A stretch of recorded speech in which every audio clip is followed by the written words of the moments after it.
Anak, may dumadalaw sa'yo, si Kapitan Garcia. Sige, punta natin. Buenos dias. Salamat. Sige, maiwan ko muna kayo dito. Senyor. Asanay na pa rito upang sabihin sa iyo ng harapan. Ito ba yun ang sinasabi mo? Mula sa kutuban ako. Masaya ako nito. Kasi masaya din ako na makita ka. Salamat. Tanggapin mo ang alay ko. Salamat.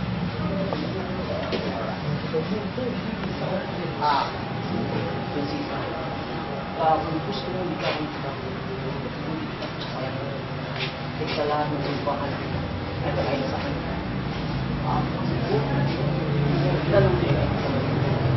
Para bang ako na natunaw ng tubig. Mabuti pa'y tawagin mo na ang aking ama.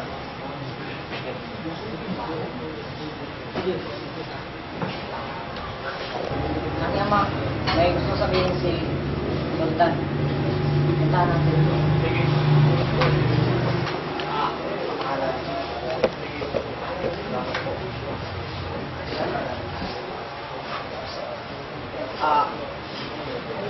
Manajit, ako po sana'y nakalito upang kunin ang iyong desisyon. Kasalamat mo ito. Kung sa bagay, kung gusto lang aking anak, doon na rin ako maligaya. Kung yun ang kanyang kaligaya, maligaya na rin ako. Salamat Manajit. At sisiguraduhin mo, huwag mo siyang saktan. At kung saktan mo siya, malalagot ka sa akin. Naiintindihan kita, mahal na Najit. Sige. Mahal ko.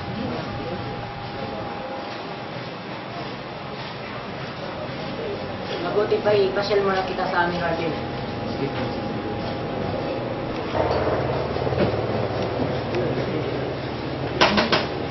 Magandang umaga, mahal na Najit. Magandang umaga din naman. Oh, bakit kailan pa rito? Naparito ko kami, mahal na Najit, upang bumisita ulit sa ating mahal na prinsesa. Maaari ko ba? Salamat, mahal na Najit. Teka, mahal na Najit, nasaan mo ba ang prinsesa? Nandun siya sa atin. Sige, mahal na Najit. Sino bang kasama niya?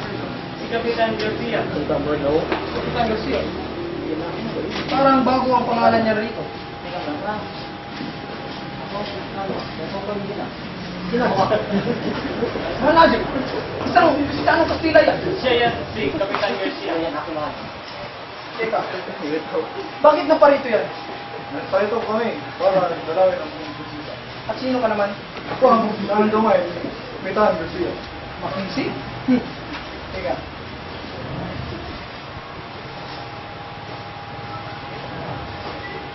Hindi mo ba alam kung sino ako? Sino ka ba?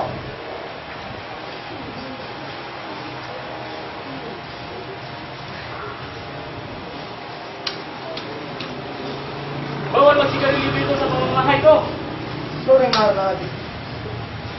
Hindi mo ba alam na ako ang pinakamalakas na sultan dito sa Mindanao? Kayo nga ba? At kami naman ang mga Kastila na mga Kastila na pinakamalakas at pinakamasisip sa buong mundo.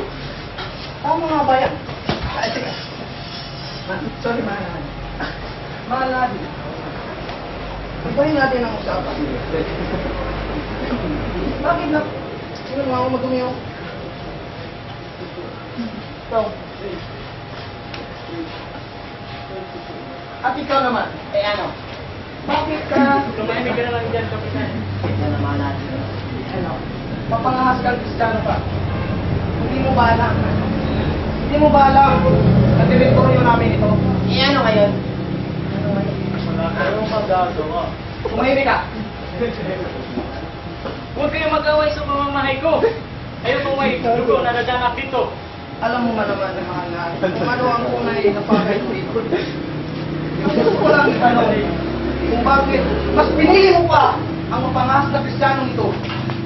Pero mahal natin, Dahil ka ng respeto sa akin. Dahil yun ang desisyon ng aking anak, yun din ang aking susundin. Narinig mo Kaya yun, mahal Manadi? ko ang aking anak. Kung yun ang nakapagpigay sa kanya ng ligaya, maliligaya na rin ako. Manadi, di ba Muslim ka? Oo, Muslim ako. Kaya nga, we're the same. Muslim din ako. At ang prinsesang yan, ay Muslim din. Kaya, dapat yan sa akin, Manadi. You don't talk to me like that because I'm your superior. Wow, Manadi, para ka ng rappers. Bleng-bleng, oh. Bleng-bleng. Wala ka na talaga respeto sa akin. Teka, Manadi. Diyan ka lang aking manap. I can manage this. You can manage that. Yeah. Yeah, you're definitely correct. Pero Manadi, kung yan ang desisyon mo, wala na akong magagawa. Yan na ba talaga ang desisyon mo? Oo, wala na akong magagawa dahil yun ang desisyon ng aking anak. Kaya mabuti pa, umuwi na lang kayo. Narinig yun. Narinig ninyo? Ha? Mas pinili pa niya ang Kastilang yan. Alam niyo ba kung ano ang tunay na pakay dyan sa pagparito? Manadi. Alam ko, at yun ay papakasalan ng aking anak. Tama siya! Hoy, Narinig mo yun? Narinig mo yun? narinig ko, malakas nga eh. Manadi, hindi lang niya gustong kunin ang kamay ng mahal na prinsesa. At gusto na rin binyagan kayo bilang isang Kristiyano. Gusto niyo ba yun? Muslim Hindi kayo. tama yung sinasabi mo. Bunga lang yun ang iyong mainit na damdamin. Mabuti pa umuwi na lang kayo sa kanya-kanya yung tribo. Uwi, anak. Manadi, bigyan niyo po ako ng pagkakataon at sasapakin ko po yung butiki sa kilid niyo. Huwag nga tayo mag-away dito sa pamamahay ko.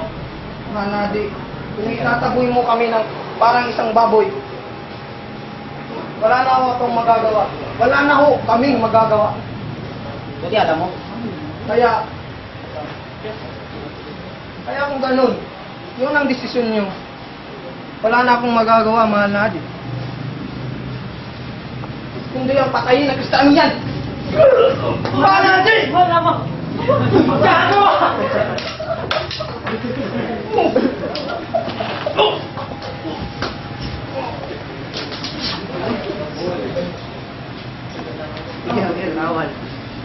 At doon nagsimula ang away ng mga Kastila at ng mga Muslim. Maraming salamat. Lalo sa iyo, Marcel. Ang pagkalabas ng tungkol sa buhay ni Dampa. Tungkol sa nangyari sa kanyang buhay nung nakaraan, nung sinaunang panahon. At ganito ang nangyayari ng unang araw.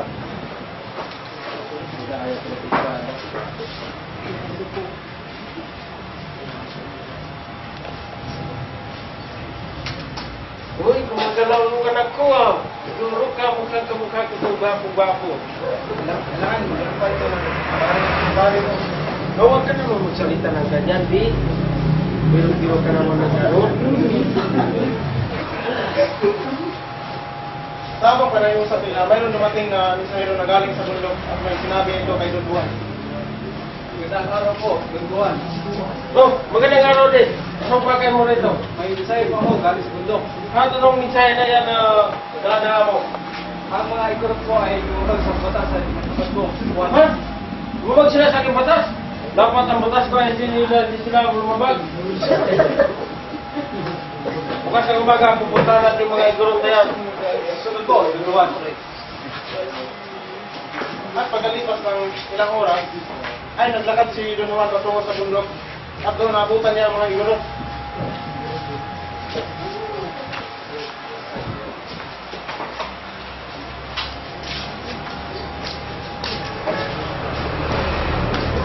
Ngayon, nandito kayong lahat. Di ba ang feeling ko sa inyo, huwag kayong lumabag sa aking batas? Ha? Bakit lumabag kayong lahat, ha? Bakit ang batas mo ipinatasad ay hindi ay labag sa aming kalooban? Ang batas ay batas, dapat yung susundin. Ha? Pero kahit gaano ka katapang, ay labanan yung dayo para lang hindi matutupad ang batas Kung mo. gusto nyo ako labanin? Labanan!